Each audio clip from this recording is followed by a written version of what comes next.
Iva, evo sad ćemo ti gem ja izvesti otprilike kako treba. Ono što ti pokušavaš s njim raditi je free stacking. Free stacking je nešto, znači kad pas stane sam u slobodan stav. Pas stoji sam u slobodnom stavu najbolje i to je ok. A ti njega najprije moraš naučiti kako stati u slobodan stav. Znači ti imaš štenca koji se povlači put natrag.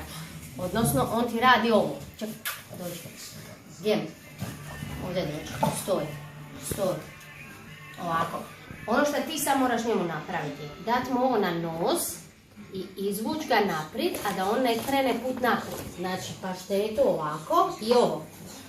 Ovo, znači da ga malo izvučeš naprijed. Stoj.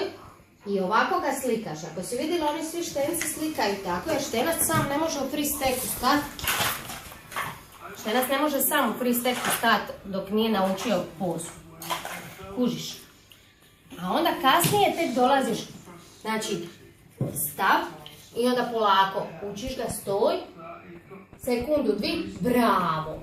I onda opet stoj. Nije bitno je on pravilno drži nogu, nepravilno, taj dio uopće nije bitan. Tebi je bitan znači da pas kad vidi poslasticu i sve da stoji, on je beba, on je, kužiš. Znači i razmaci između ovih keksića su mali, znači bravo, bravo, bravo, kužiš? I gore, bravo, pet, aha, ajde, dođi gdje. Čekaj, ne moraš sjesti, možeš stati na nogama.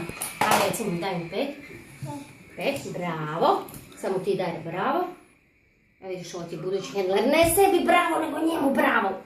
Krasno. Uglavnom, htjeli smo ti demonstrirati, a snimit ću ja bolji video. Ovo ti je sad samo za večeras, a ti dosta. I onda znači, što više, što manji razmak i što više bravo i kasnije ćeš 5, bravo, dao ti je 5. Ajde, pusti ga, Ivore, pusti, dragi. Jesi rekao dragi gdje? Aha, moraš mi dati dragi. Dragi je, super, evo ga. Sad i plešiš na... Ma ne sebi bravo, njemu bravo. Ma ti ćeš dobiti svoj bravo. Aj! Iva, čao, laku noć. Daj bravo.